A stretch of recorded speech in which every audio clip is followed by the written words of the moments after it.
ఎంతోమంది ఖర్గే గారు జాతీయ నాయకులతో ఒక్కొక్కరితో ఒక్కొక్క హామీలు చెప్పించి 6 గ్యారెంటీలు పేరిన తెలంగాణ ప్రజలు మోసం చేసి అధికారంలోకి వచ్చి ఈరోజు ప్రజలు మళ్ళీ మొదటికొచ్చారా అని చెప్పి రైతుల ఆత్మహత్యలు స్టార్ట్ అయినాయి, వ్యాపారస్తుల ఆత్మహత్యలు స్టార్ట్ అయినాయి, బిల్డర్ల ఆత్మహత్యలు స్టార్ట్ అయిపోయినాయి. మళ్ళీ ఎట్లుండి తెలంగాణ ఎట్లయిపోయిందని ఈ తరుణంలో రజతోత్సవ సందర్భంగా కేసీఆర్ గారు వరంగల్ సభ వస్తున్నారు అనగానే ఒక ధైర్యాన్ని వచ్చింది. మొన్నటి వరకు రైతులు ఆత్మహత్యలు చేసుకుంటూ బిక్కుబిక్కున్నటువంటి రైతులకు ఒక ధైర్యం వచ్చింది. కేసీఆర్ బయలుదేరిండు, వరంగల్లో ఖచ్చితంగా చెప్తాడు, ఈ ప్రభుత్వానికి బుద్ధి వచ్చేటట్లు మాట్లాడతాడు, గాడిన పెడతాడు.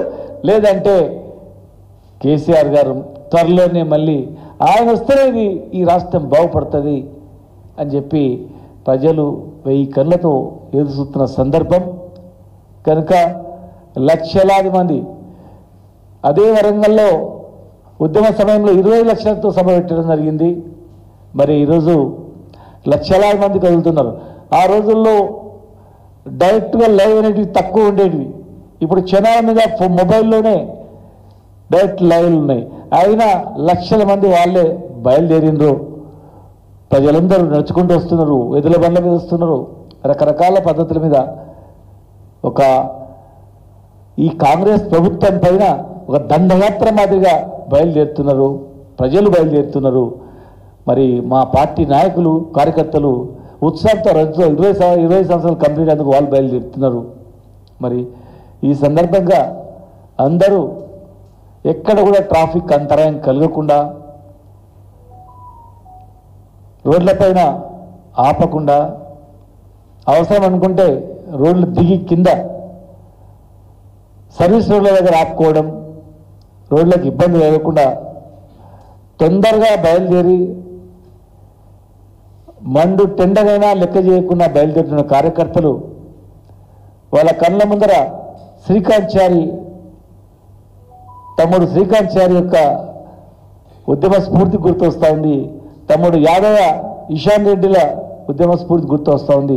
తెలంగాణ గురించి ఇదే మండుటెండలో తగలబెట్టుకొని జై తెలంగాణ నినాదంతో స్వర్గస్థులైనటువంటి తమ్ముళ్ళ ఉద్యమం ముందు, త్యాగాల ముందు మనమేం లెక్క అని చెప్పి మండుటెండలు కూడా అందరూ బయలుదేరుతున్నారు. కనుక మరి మనకు ఉద్యమ పార్టీ మనది కనుక ఎక్కడ ఇబ్బంది కలగకుండా డిసిప్లిన్గా వచ్చి సభను విజయవంతం చేసి మరి తొందరగా ట్రాఫిక్ ఇబ్బంది అయితేనే ముందు పోకుండా కేసీఆర్ గారి సభ ప్రసంగం కంప్లీట్ అయిన తర్వాత, టోటల్ కంప్లీట్ అయిన తర్వాత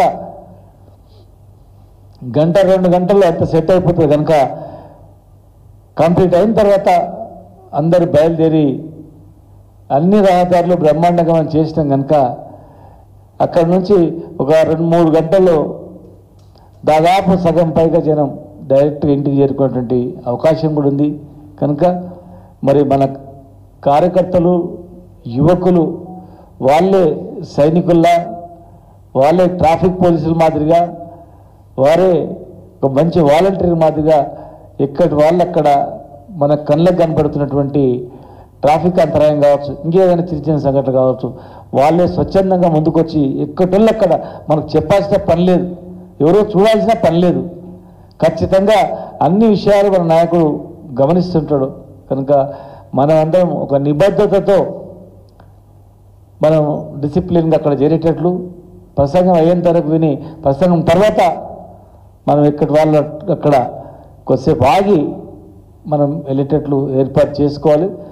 మన యువ నాయకుడు, మన భవిష్యత్ నాయకుడు, మన పార్టీ కార్యనిర్వాహక అధ్యక్షుడు రేపు ఉదయం ఇక్కడ జెండా ఎగరేసి మరి ఇక్కడ నుంచి కొండలక్ష్మణ్ బాపూజీ గారి దగ్గరికి వెళ్ళి అక్కడ విగ్రహం దగ్గర నివాళులు అర్పించి అక్కడి నుంచి మనం వరంగల్ బయలుదేరే కార్యక్రమం ఉంటుంది. కనుక దయచేసి ఎక్కడి వాళ్ళు అక్కడ జెండా ఆవిష్కరణ చేసి గ్రామాల్లో ప్రతి కారుకు ఖచ్చితంగా జెండా ఉండాలి, మన కేసీఆర్ గారి స్టిక్కర్ ఉండాలి గ్యారెంటీగా.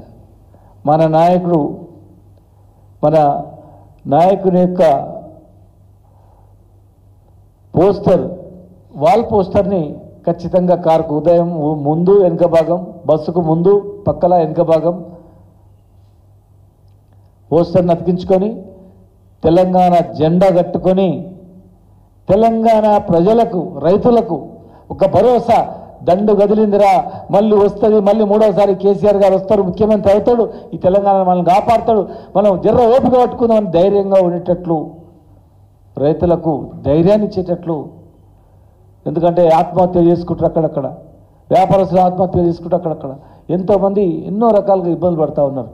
కనుక 1.5 సంవత్సరం అయిపోయింది, ఇంకా కొద్ది రోజులు ఎత్తుకోబడితే కేసీఆర్ వస్తాడని చెప్పి దాని మీద భరోసా ఇచ్చేటట్లు మన కార్యకర్తలు బయలుదేరాలని చెప్పని ఖచ్చితంగా కార్యక్రమం అయిన తర్వాత గ్రామాలకు వెళ్ళి కేసీఆర్ గారు చెప్పింది ప్రతి ఒక్కరితో చర్చించి ప్రతి వర్గంతో మాట్లాడి ఒక వారం రోజుల పాటు రైతాంగానికి ధైర్యాన్ని ఇచ్చి మెడలు వంచి హామీలు నెరవేర్చేటట్లు ఒకవైపు చేస్తూ మరొక వైపు తెలంగాణకు ఖచ్చితంగా నెక్స్ట్ కేసీఆర్ వస్తాడు, ఇవన్నీ చేస్తాడని అధైర్యంగా ఉంటే వాళ్ళకు ధైర్యాన్ని ఇస్తూ కార్యకర్తలు ముందుకు పోవాలని చెప్పని ప్రతి ఒక్క యువక కార్యకర్తలందరూ కూడా ఎవరు పిలవాలే కాదు, ఇది మనది అందరి పండుగ, ఇది మనందరి పండుగ. కేసీఆర్ గారు పిలిపించిండ్రు, ఆ పిలిపే కేసీఆర్ గారు పిలిపే మన పిలుపుగా భావించి కార్యకర్తలందరూ కూడా ఒక డిసిప్లిన్గా వచ్చి అక్కడ అందరు ఎక్కడోళ్ళు అక్కడ ఎక్కడ కూర్చున్నా ఏ